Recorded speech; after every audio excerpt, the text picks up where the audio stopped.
Bismillahirrahmanirrahim. Assalamualaikum warahmatullahi wabarakatuh. Innal hamdalillah nahmaduhu wa nasta'inuhu wa nastaghfiruh wa na'udzu billahi min sururi anfusina wa min sayyiati a'malina.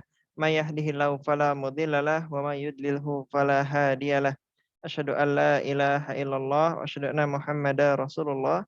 يا أيها الناس اتقوا ربكم الذي خلقكم من نفس واحدة وخلق منها زوجها وبث منهما رجالا كثيرا ونساء واتقوا الله الذي تساءلون به والأرحام إن الله كان عليكم رقيبا.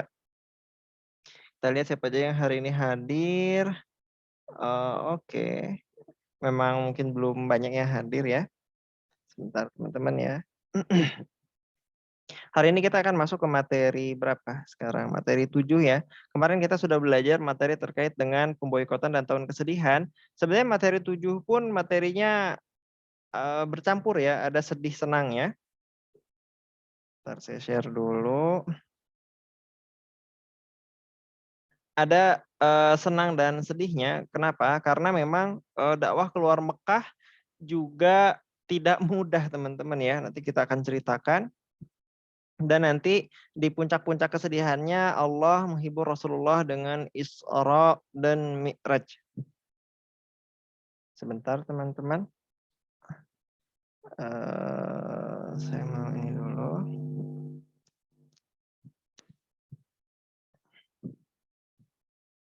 Baik, kita sebentar lagi mulai. Tunggu bentar ya. Insya Allah.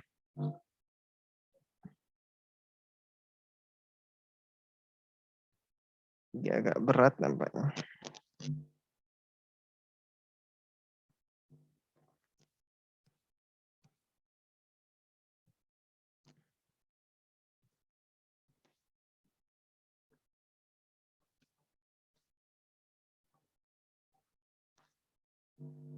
Sebentar.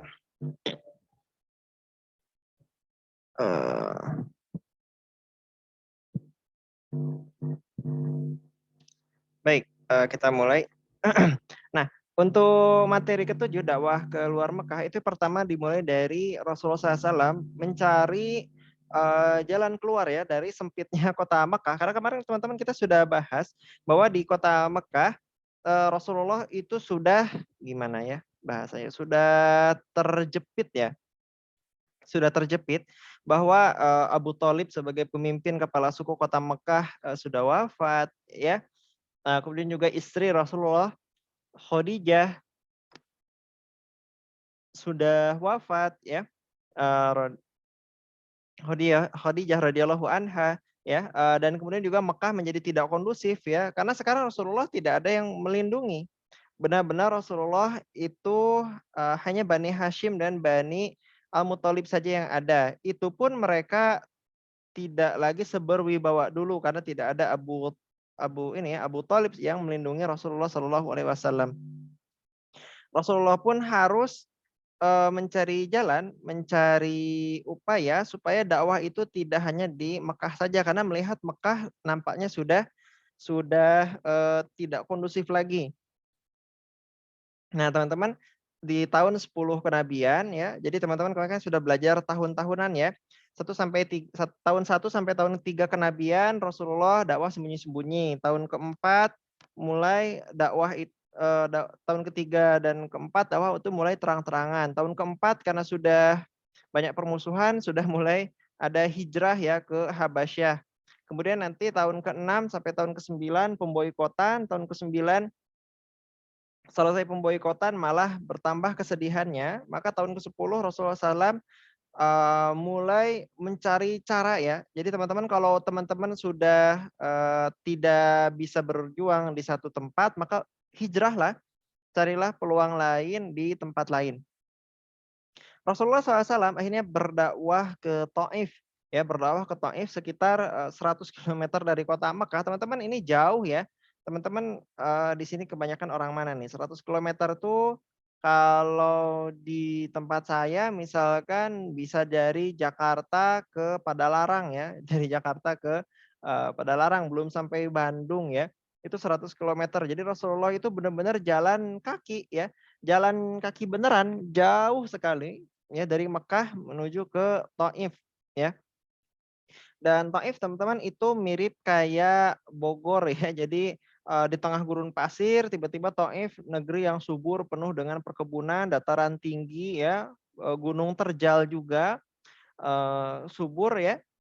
Masya Allah, jadi memang teman-teman kalau ke Thaif juga nanti merasakan dingin ya. Jadi nanti ada Bogornya Hijaz ya, yaitu kota Thaif ya, khas di sekitar kota Mekah. Thaif itu terkenal sebagai perkebunan dari dulu sampai sekarang.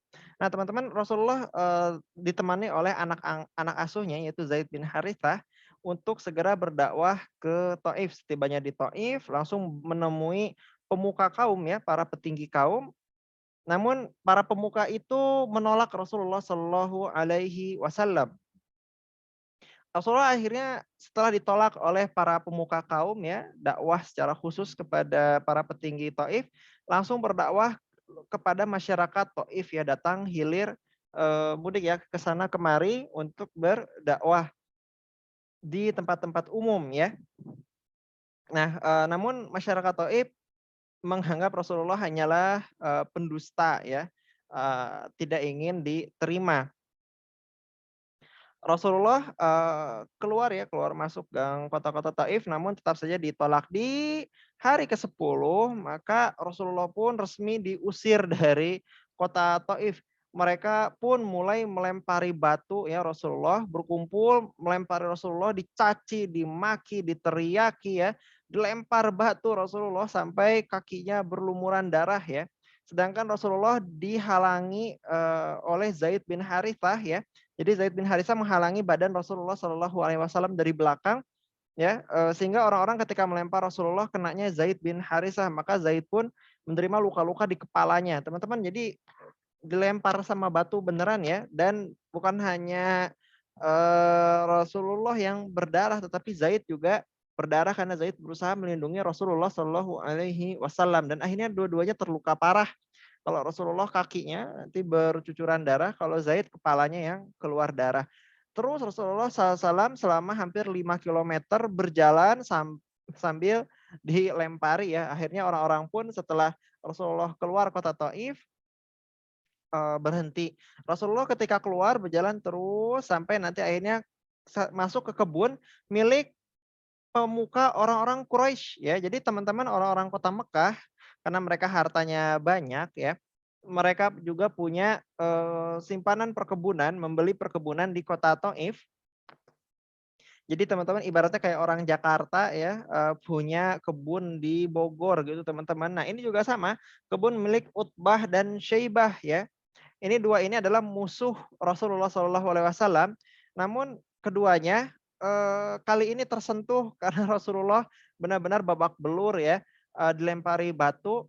Akhirnya mereka berdua yang memiliki kebun tadi, kan Rasulullah masuk ke kebunnya ya, masuk ke kebun anggur ya. Rasulullah ketika masuk ke kebun anggur akhirnya Utbah dan Syaibah menyuruh budak mereka yaitu Adas ya untuk memberikan Rasulullah kurma, maaf kurma, anggur ya, setangkai anggur sambil Rasulullah istirahat setelah dilempari batu. Maka ketika Adas menemui Rasulullah, ternyata Adas mendengar Rasulullah mengucapkan basmalah. Adas kaget karena Adas adalah ahli kitab ya, orang Nasrani ya. Adas adalah ahli kitab, dan akhirnya Rasulullah pun berdakwah pada Adas dan Adas pun masuk Islam di saat itu. Jadi Masya Allah teman-teman ya, dakwah Rasulullah ke kota Taif tidak ada yang sia-sia di mata Allah ya. Jadi dari mata Allah tentu itu jadi amal ibadah Rasulullah, dakwah ke kota Taif. Dan dari tampak zohirnya pun Rasulullah berhasil ya, setidaknya ada satu orang masuk Islam dari orang Nasrani ya bernama Adas ya. Nah, kita lanjut lagi. Rasulullah pun akhirnya pulang dari Taif, setibanya di Korn Manazil, maka malaikat Jibril datang ya, bersama malaikat penjaga gunung menawari kepada Rasulullah, andaikan Rasulullah marah pada orang-orang Taif, maka penjaga gunung ini akan melemparkan dua gunung ya. Pertama Gunung Abi Kubais, dan gunung Qu'ayqian ya. Qu'ayqian itu akan dilempari kepada penduduk Taif. Jadi teman-teman bayangin ya, dua gunung diangkat dilempari ke penduduk Taif. Ini tawaran dari malaikat Jibril ya. Malaikat Jibril tentu biiznillah atas izin Allah Subhanahu wa taala memberikan tawaran tersebut pada Rasulullah Shallallahu alaihi wasallam karena perlakuan orang-orang Taif sudah sangat berlebihan ya, sudah sangat berlebihan melempari Rasulullah dengan batu. Namun Rasulullah SAW tidak mau ya, tidak mau untuk malaikat-malaikat tersebut menurunkan azabnya kepada penduduk Taif. Malah Rasulullah berdoa, berharap supaya kalau sekarang orang-orang Taif tidak beriman, mudah-mudahan anak-anak mereka menjadi muslim yang kokoh. Jadi teman-teman ya, asli ini bukan cuman kalau Rasulullah tadi dilempar batu, maka penduduk Taif ini diancam akan dilempar batu yang lebih besar ya, yaitu gunung ya. Bahkan gunungnya bukan satu tapi dua ya. Jadi sebagai balasan melempar Rasulullah batu-batu kecil, malah azabnya ditawari dilempar batu-batu yang besar berupa gunung ya, dua gunung sekaligus. Namun tidak, Rasulullah tidak mau ya. Rasulullah malah berdoa mudah-mudahan anak keturunan mereka dapat hidayah. Rasulullah menyalutkan perjalanan pulang karena teman-teman Rasulullah sedemikian sedih ya setelah tahun kesedihan, setelah pemboikotan di sebelumnya lagi, ya setelah paman Rasulullah wafat, istri Rasulullah wafat, maka Allah Subhanahu wa taala mengirimkan beberapa hiburan pada Rasulullah Shallallahu alaihi wasallam.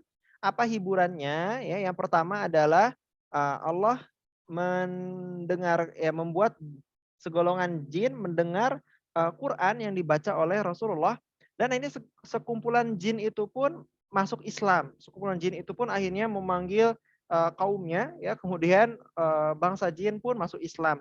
Ceritanya jadi pada malam hari Rasulullah meminta Zaid untuk diam di satu tempat ya, di tengah gurun itu, diam satu tempat, minta kepada Zaid jangan ikut ya, tetap diam di situ, apapun yang nanti Zaid lihat. Dan Rasulullah pun berjalan ke tengah gurun, dan nanti di tengah gurun ternyata Rasulullah dikelilingi oleh makhluk yang putih, kepalanya katanya mirip kendi ya, kepalanya mirip kendi, makhluk yang putih berkerumun mengelilingi Rasulullah, dan Rasulullah pun berdakwah Islam di tengah-tengah mereka. Zaid awalnya panik ya, kenapa Rasulullah dikerumuni banyak makhluk ya. Awalnya Zaid ingin datang ingin membela Rasulullah. Cuman Zaid juga ingat bahwa Rasulullah meminta agar Zaid tidak datang. Akhirnya Zaid pun hanya melihat dari kejauhan ya.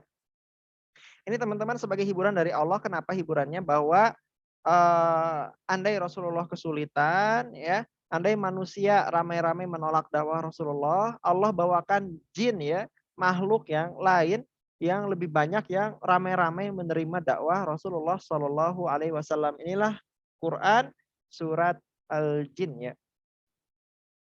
Nah, Rasulullah selesai berdakwah nanti dihibur oleh beberapa hal ya. Yang pertama ada Quran surat Yusuf ya. Jadi teman-teman, buat teman-teman yang lagi sedih, lagi duka, silakan baca Quran surat Yusuf karena itu adalah cerita kisah yang sangat menarik menunjukkan bahwa Yusuf yang baik tiba-tiba mendapatkan banyak musibah, namun di akhir Allah muliakan, Allah menangkan ya. Begitu pula dengan Rasulullah ya.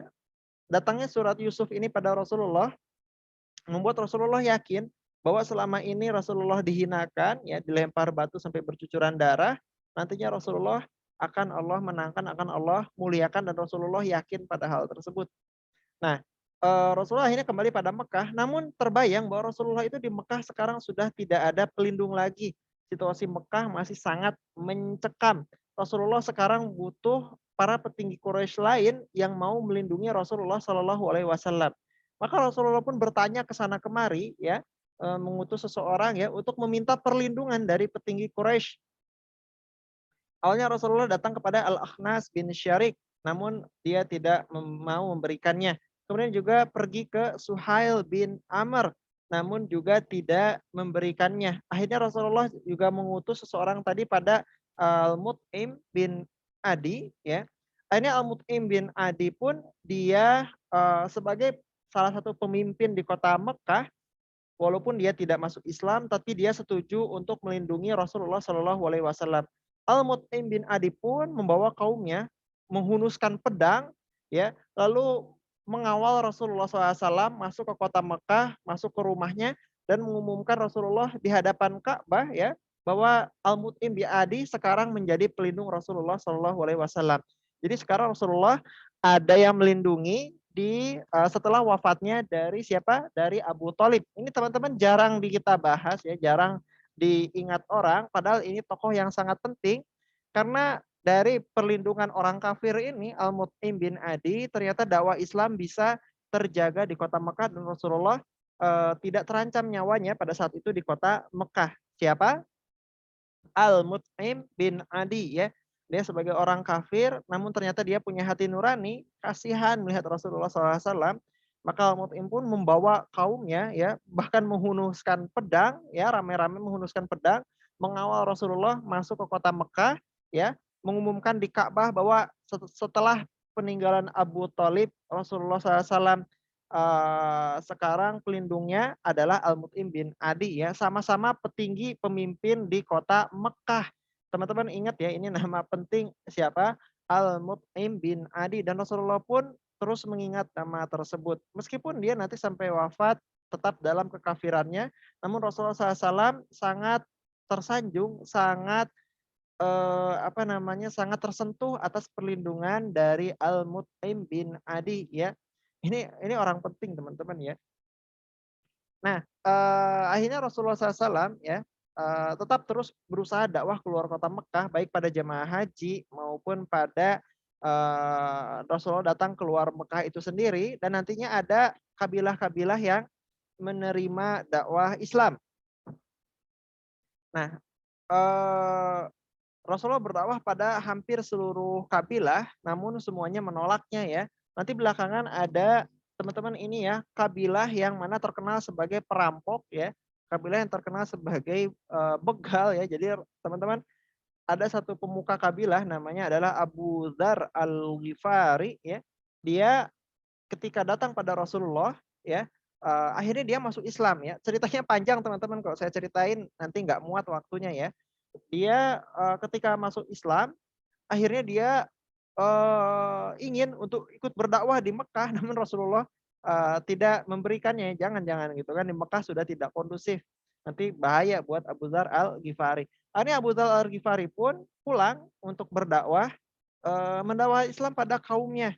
Dan ternyata nanti kaumnya menerima Islam, yaitu Bani Ghifar dan Bani Aslam. Itu teman-teman, ya. Jadi ternyata kabilah yang terkenal sebagai perampok, sebagai begal, ya, justru malah adalah kabilah yang awal-awal masuk Islam dibandingkan dengan kabilah lainnya.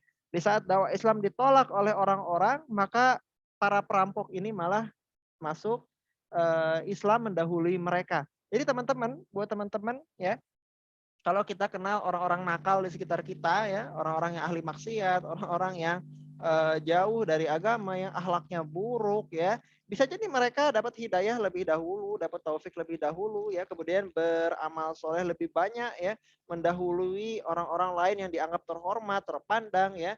Makanya teman-teman jangan kita meremehkan satu kelompok orang lain, ya. Walaupun kelompok itu sekarang kafir, kelompok itu sekarang itu ahli maksiat, ya, tetapi kita tetap berharap pada Allah mereka mendapatkan hidayah Islam, dan tadi bisa jadi mereka yang menerima hidayah Islam dan bahkan memperjuangkan Islam.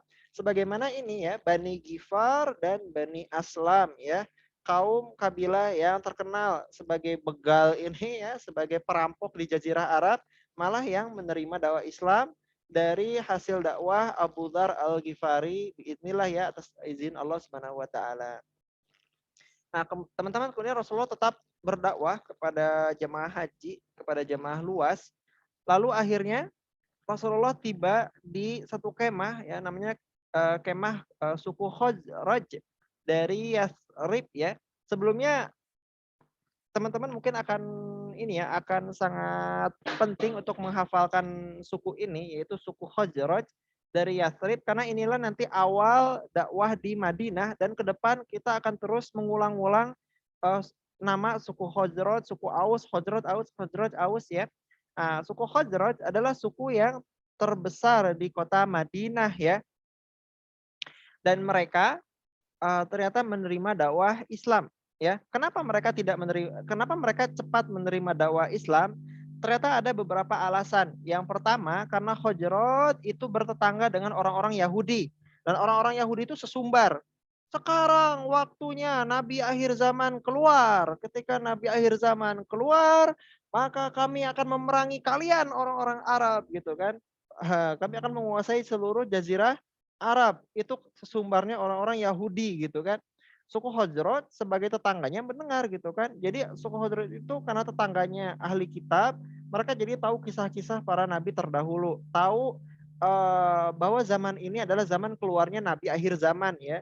Dan suku Khazraj sudah bertahun-tahun ini, mereka bertahun-tahun lamanya itu berperang saudara dengan suku Aus yang sebenarnya kalau dilihat adalah suku yang satu leluhur ya, satu ibu.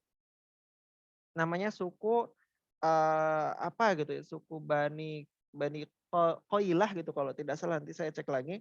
Nah, jadi suku Aus dan Khazraj kalau dilihat secara leluhur memiliki ibu yang sama ya, memiliki ibu yang sama, satu leluhur, tapi mereka sekarang malah di kota di kota Madinah, di kota Yathrib terus-menerus berperang sehingga membuat banyak korban jiwa ya. Sehingga mereka di kota Yathrib itu sedikit orang tua. Kenapa? Karena orang-orangnya sudah pada meninggal ya. Masih muda meninggal, masih muda meninggal. Jadi sedikit yang sampai kepada usia tua karena mereka sibuk dengan berperang berkepanjangan ya. Suku Khazraj ketika sampai di Mekah mendengar dakwah Rasulullah, mereka bilang, tunggu dulu, ini kan ini ada nabi nih ya, ada nabi. Ini gimana kalau nanti orang-orang Yahudi masuk Islam gitu kan, terus nanti kita diperangi oleh Rasulullah, repot gitu kan, sudah berperang sesama saudara, nanti berperang dengan orang Yahudi dipimpin oleh Rasulullah. Udah gini aja sekarang kita masuk Islam gitu kan, mudah-mudahan nanti suku Aus dan suku Khazraj berhenti berperang saudara dan nanti kita juga tidak lagi diperangi juga oleh orang-orang Yahudi gitu kan. Jadi niat suku Khazraj menerima Islam, menerima Rasulullah supaya satu apa? Supaya satu berhenti perang saudara. Kemudian juga apa? Supaya nanti terjaga dari orang-orang Yahudi yang takut-takut orang Yahudi masuk Islam, nanti malah mereka diperangi ya. Maka mendengar dakwah Rasulullah dan sudah sering mereka dia dimention ya bahwa Nabi akhir zaman akan keluar bentar lagi gitu kan. Udah apa ya? Udah rutin mereka dengernya ya. Playlistnya itu lagi kalau orang Yahudi ngomong tuh. Akhirnya mereka pun bersegera masuk Islam dan nantinya suku Khazraj lah yang membuka dakwah di kota Madinah untuk nantinya orang-orang Madinah menerima Islam dan masuk Islam ya. Jadi teman-teman memang orang-orang Yahudi ini ya berbangga ya akan sukunya ya bahwa kami Bani Israel, kami adalah keturunan para nabi, kami begini dan begitu. Mereka orang-orang Yahudi mengira bahwa nabi akhir zaman itu datang dari Bani Israel lagi. Ternyata bukan ya, ternyata nanti lahir dari orang-orang Arab yang selama ini mereka ancam untuk diperangi ya. Bani Israel ini juga orang-orang Yahudi terus menunjukkan ya, mengabarkan ciri-ciri fisik dan sifatnya. Bahwa sifatnya itu Nabi akhir zaman itu ini rambutnya seperti apa, kulitnya seperti apa, sifatnya dan seterusnya ya. Semua ciri-ciri yang ada pada Alkitab dijelaskan pada penduduk kota Madinah dan akhirnya penduduk kota Yathrib atau Madinah pada saat itu tahu bahwa oh ini ciri-ciri ciri-ciri Nabi akhir zaman gitu kan. Dan ketika tadi Khazraj mendengar Rasulullah berdakwah, maka Khazraj pun langsung menerimanya. Nanti Khazraj berdakwah dan akhirnya juga suku Aus pun ada yang menerimanya. Namun tadi teman-teman ya, tidak semua Aus dan Khazraj menerima Islam. Nanti ada proses yang menarik di situ gitu kan. Tetapi mulai sedikit-sedikit suku Aus dan suku Khazraj ada yang masuk Islam termasuk para pemuka kaumnya, khususnya dari anak-anak muda yang sudah berangkat haji ya, ketemu dengan Rasulullah Shallallahu Alaihi Wasallam. Ini jadi awal benih-benih dakwah Islam di kota Madinah yang nanti menjadi pusat dakwah Rasulullah SAW yang baru. Nah teman-teman juga Rasulullah nanti menikah dengan Aisyah ya. Rasulullah juga menikah dengan Aisyah. Rasulullah menikah dengan Aisyah ketika Aisyah usia 6 tahun dan baru serumah ketika Aisyah masuk ke usia balik di usia 9 tahun, teman-teman ya. Gitu teman-teman. Dan Aisyah menikah di bulan Syawal, teman-teman. Ini sekarang bulan Ramadan, bulan depan bulan Syawal. Mudah-mudahan teman-teman di sini yang sudah ingin menikah bisa menikah di bulan Syawal bulan depan ya. Amin. Oke, kita lanjutkan. Nah, sekarang kita masuk ke peristiwa Isra Mi'raj. Ini kayaknya udah sering dibahas ya, Masya Allah. Jadi Isra Mi'raj itu adalah bentuk dari hiburan Allah Subhanahu wa taala pada Rasulullah atas banyaknya musibah yang menerima Rasulullah Shallallahu alaihi wasallam ya. Tadi apa? Pemboikotan, tahun kesedihan ya, wafatnya Abu Thalib, wafatnya Khadijah, terus juga dilempar batu di Taif ya. Jadi benar-benar di ujung ketika Rasulullah SAW merasa perjuangan dakwah ini berat, merasa ya terhimpit oleh banyak musibah, maka Rasulullah SAW akhirnya dihibur oleh Allah Subhanahu Wa Taala dalam bentuk Isra dan Mi'raj.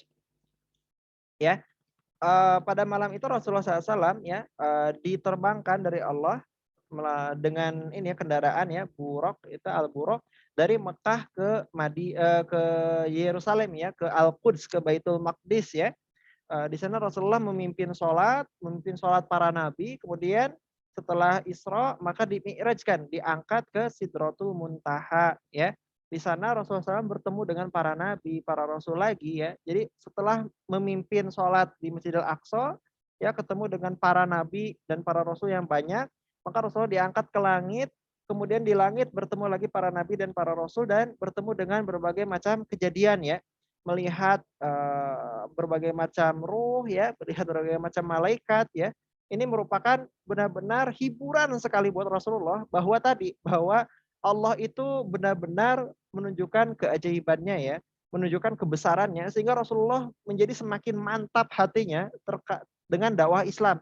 Karena sudah tidak bisa lagi dipungkiri oleh Rasulullah. Rasulullah benar-benar melihat para nabi.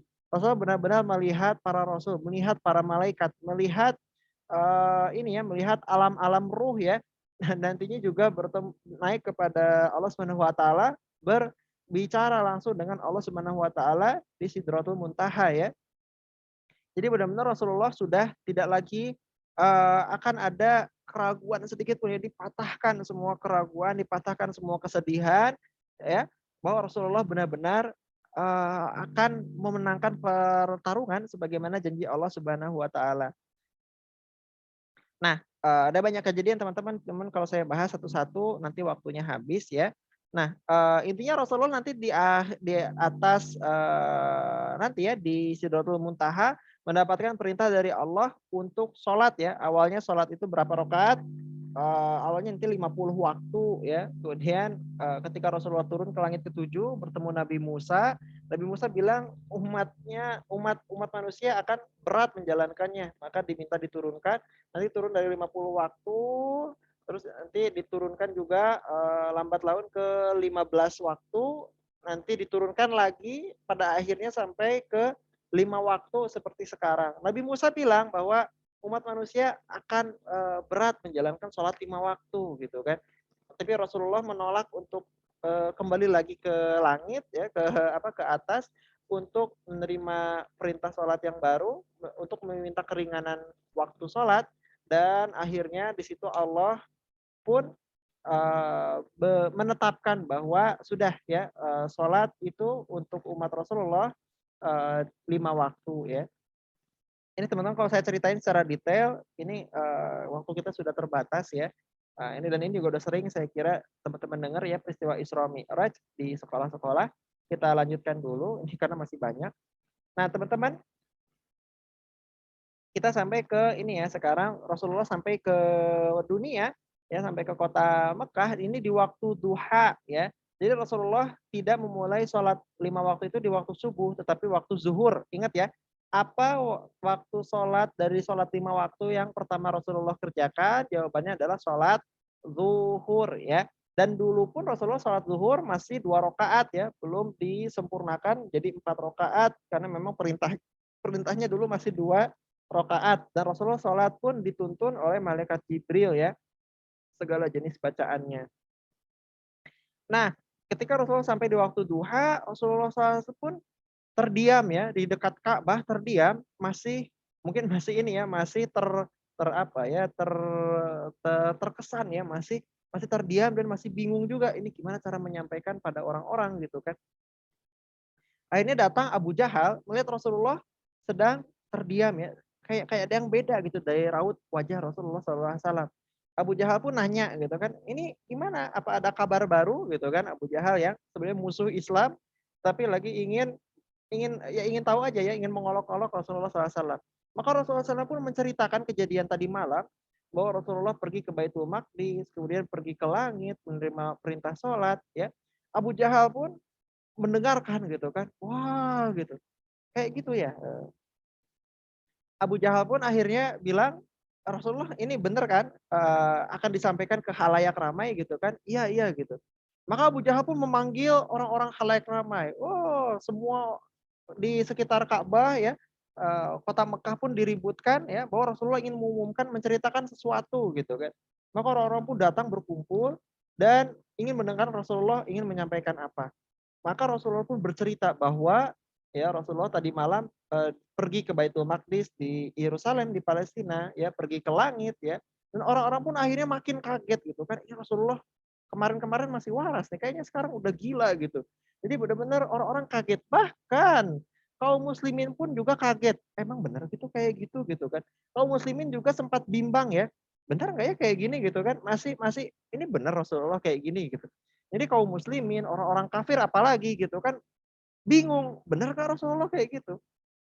Abu Bakar ternyata sedang tidak ada. Rasulullah pun, maaf, Abu Jahal pun akhirnya datang menuju Abu Bakar ya, bercerita bahwa Rasulullah berkata begini dan begitu. Kata Abu Bakar, apa benar Rasulullah bicara begitu? Gitu kan? Iya. Abu Bakar pun menjumpai Rasulullah, pergi kepada Rasulullah dan bertanya langsung. Rasulullah pun menceritakan ya bahwa benar bahwa Rasulullah tadi malam begini dan begitu. Nah, Abu Jahal berharap bahwa Abu Bakar pun ikut ragu ya. Kalau Abu Bakar ikut ragu, maka sudah seluruh kaum muslimin ragu pada Rasulullah Shallallahu Alaihi Wasallam. Ya, tidak ada yang benar-benar yakin pada Rasulullah di hari itu ya. Rasulullah benar-benar resmi dianggap gila ya, karena perjalanan jauh ya ke Palestina semalaman, pergi ke langit lah. Namun ternyata Abu Bakar malah mendeklarasikan saya percaya pada Rasulullah SAW gitu kan. Rasulullah SAW mendapatkan wahyu dan itu lebih aneh daripada kisah tadi malam gitu kan. Ada Tuhan memberi wahyu pada manusia gitu kan dengan Quran, dengan begini dan begitu. Kalau sekedar perjalanan semalam ke Palestina, kemudian pergi ke langit itu tidak lebih aneh gitu kan dari Rasulullah mengaku sebagai nabi dan rasul gitu kan. Maka Abu Bakar pada hari itu diberi gelar As-Siddiq, yaitu orang yang membenarkan, orang yang tidak ragu-ragu, yang langsung percaya pada Rasulullah. Karena Abu Bakar sudah tidak perlu lagi ragu. Bagi Abu Bakar, Rasulullah itu Al-Amin, tidak pernah bohong. Apapun yang Rasulullah bilang selalu jujur. Maka Abu Bakar tidak lagi ada sedikit keraguan. Nah, akhirnya teman-teman Rasulullah dites ya, diuji ya, bagaimana bentuk Baitul Maqdis ya. Dan akhirnya Rasulullah pun bisa menjelaskan dengan baik karena dapat gambaran dari Allah Subhanahu wa taala pada saat itu. Rasulullah juga bilang bahwa di jalan ada kafilah dagang yang akan sampai ke kota Mekah sebentar lagi.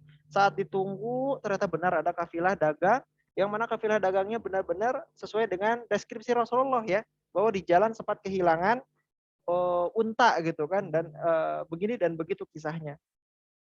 Nah, teman-teman juga ya selesai Isra Mi'raj turun surat Al-Isra ya, menceritakan tentang orang-orang Yahudi ya, tentang pendustaan mereka ya, tentang kejahatan-kejahatan mereka ya.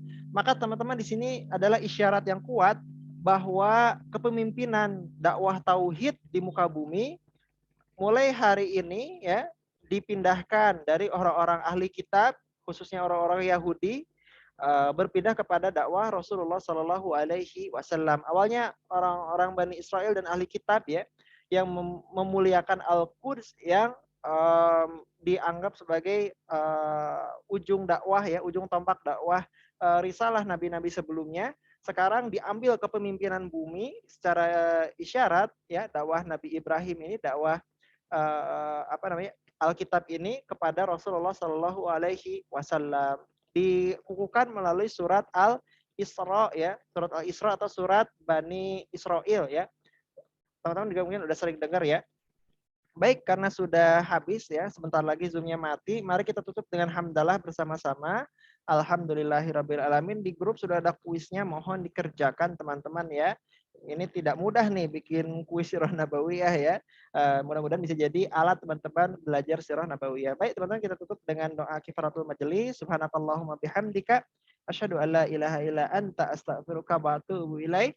Allahumma sholli ala Muhammad wa ala ali Muhammad. Yang benar dari Allah, yang salah dari saya sendiri. Assalamualaikum warahmatullahi wabarakatuh. Selamat berbuka puasa teman-teman. Kalau di sini bentar lagi buka azan ya.